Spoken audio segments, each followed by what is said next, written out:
Ce matin, on va parler des mots parce que nos idées reposent sur des mots, sur un vocabulaire. Et plus notre vocabulaire est pauvre, eh bien, moins nos idées peuvent s'élargir, prendre toute leur place. Et donc, on a des idées un peu limitées. Et c'est pour ça que le vocabulaire français emploie en règle générale 100 000 mots et que beaucoup de gens n'utilisent en moyenne que 10%, je crois, du vocabulaire. Et encore, il y a une grande Oui, partie passive. on avait déjà parlé ici entre 3 et 6 000 mots Exactement. utilisés dans le vocabulaire régulier des gens, là. De manière active. Oui. Donc voilà. Mais Mais ça veut dire que notre pensée va se développer davantage si on utilise plus de mots. exactement. Pourquoi? Parce que notre appréhension du monde sera plus juste, plus spécifique, et on ne va pas utiliser un mot pour un autre. Par exemple, je vais prendre un exemple très politique, et volontairement je le choisis. Eh bien, si j'utilise le mot au Canada, admettons que je sois un homme politique et que je dise j'appelle les citoyens, eh bien, je ne m'adresse absolument pas à des citoyens. Pourquoi? Parce qu'il n'y a pas de Oh citoyens non, au Canada. vraiment? Il n'y a aucun citoyen, on est des sujets. On est en monarchie constitutionnelle, donc on est sujet du roi ou de la reine. On a été sujet pendant très longtemps de la reine, et maintenant on est sujet du roi. On peut dire tout ce qu'on veut, on n'est jamais le verbe, on est le sujet. Et qui prend la décision, qui est important, c'est le verbe, et le verbe, c'est le monarque. Donc le fait d'utiliser un mot pour un autre, ça a une conséquence assez notable. Alors ça, là, on parle de justice, de justesse surtout, justesse du mot. Donc là, la justesse, pour être juste, il faudrait dire que nous, ici au Canada, on est des sujets du roi Exactement. et non pas des citoyens comme on l'a connu sous à l'Antiquité grecque, là, Exactement, c'était du eux mot, qui, là. un citoyen vote les lois. Est-ce que l'un d'entre nous a voté une loi? Non. Et même en France, c'est une démocratie représentative. Il n'y a pas de citoyens parce que les citoyens votent les lois. Et ils ne votent pas les lois, ce sont leurs représentants qui votent les lois. Mais Donc il y a on change de vocabulaire, et en changeant le vocabulaire, on change les mots de sens. Et alors là, c'est très important, parce que toute la signification, tu as employé le mot de justice et de justesse, eh bien, c'est pas la même chose, par exemple, dans le droit anglais et dans le droit français.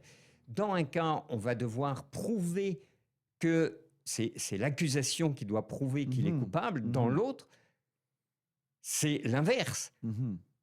Donc, c'est pas la même justice. C'est pas la même justice. Le même système de justice. Et du coup, c'est pas la même justice. Mhm. Parce qu'effectivement, c'est pas la même chose de prouver que je suis coupable ou de prouver que je suis innocent. On voit que toute notre appréhension du monde va être marquée, différente.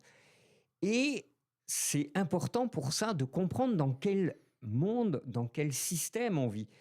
Et nous qui sommes Canadiens et qui sommes Québécois et qui sommes Amossois, eh bien, on voit bien qu'il y a des piles de strates qui font que, alors moi qui suis d'origine française, eh bien, j'ai dû comprendre cela. Donc tout notre rapport à l'immigration, tout notre rapport aussi au reste du monde.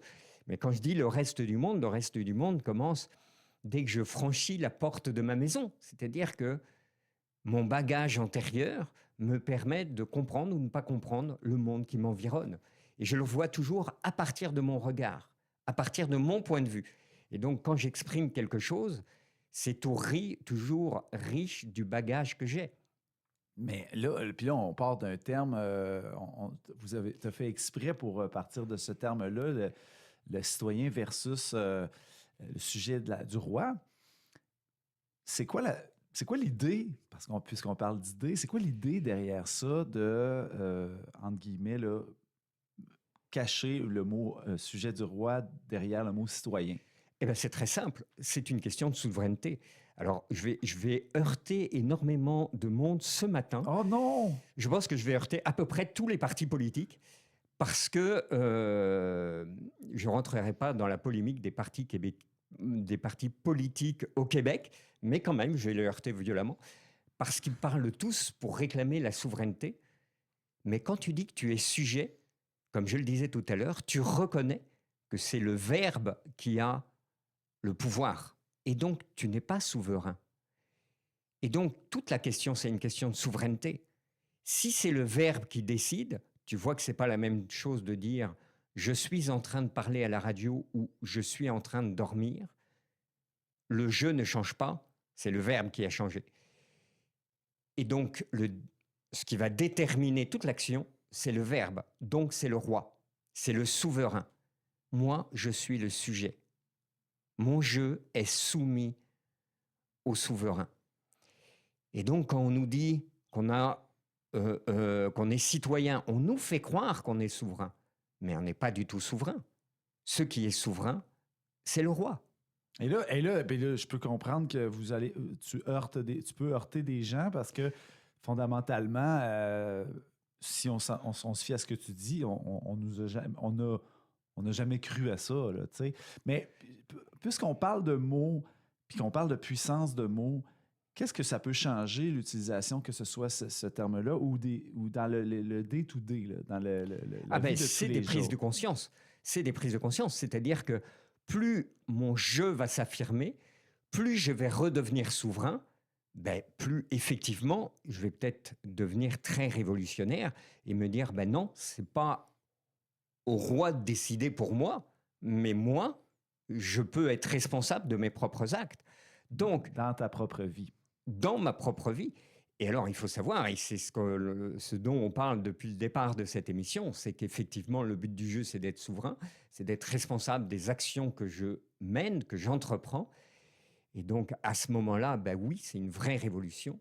Et c'est une révolution, non pas en allant casser des vitrines ou je ne sais pas quoi, mais au contraire, en posant des actes qui font que tu n'as pas, toi, qui est extérieur à moi, à m'imposer une volonté que je ne veux pas.